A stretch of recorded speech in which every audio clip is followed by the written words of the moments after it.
بسم الله الرحمن الرحيم. هل الله عز وجل موصوف بالسمع والبصر؟ وأليست صفة العلم تغني عن اتصافه بالسمع والبصر؟ هذا ما سنتعرف عليه في هذه الحلقة.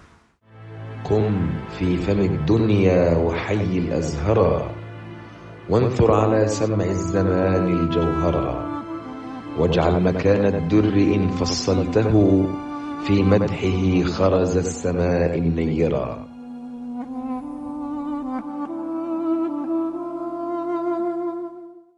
أهلا وسهلا بكم. اليوم نتناول في هذه الحلقة من سلسلة الإسلام للمبتدئين شيئا من صفات الله سبحانه وتعالى. نتحدث اليوم عن صفتين من صفات الله، ألا وهما صفة السمع والبصر.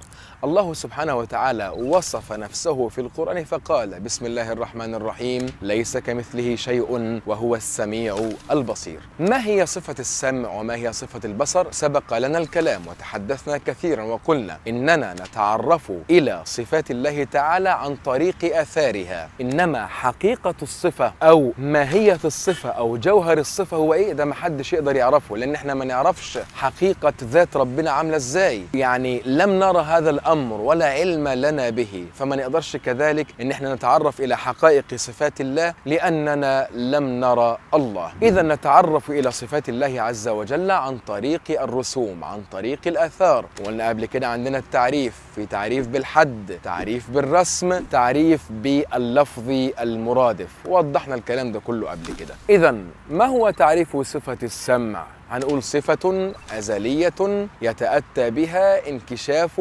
الموجودات انكشافا تاما يغاير الانكشاف الحاصل بصفتي العلم والبصر.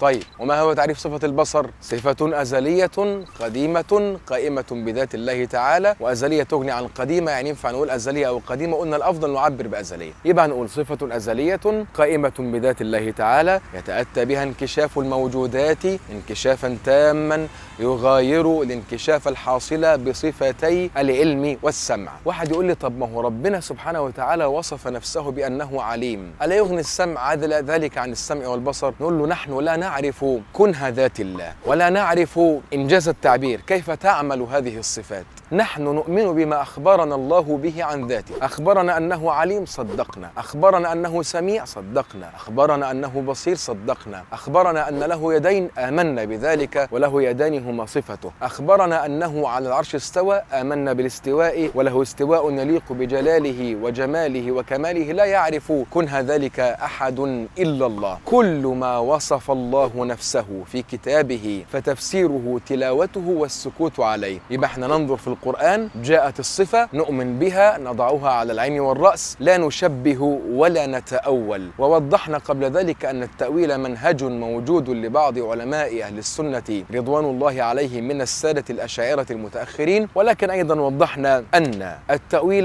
لا حاجة لنا إليه، وأن الأسلم والأكمل والأفضل أن نقف على ما وقف عليه السلف، وكل خير في اتباع من سلف، وكل شر في ابتداع من خلف. نقف على ما وقف عليه السلف، فنثبت هذه الصفات كما وردت دون تشبيه، وننزه الله عز وجل عن صفات المخلوقين. هذه هي المعلومات التي أردت أن أعرف حضراتكم بها عن صفتي السمع والبصر. نلتقيكم في الحلقة القادمة إن شاء الله، وهتبقى تقيلة شوية علشان هنتكلم عن صفة الكلام، والكلام فيه كلام كتير. أشوفكم على خير إن شاء الله تعالى.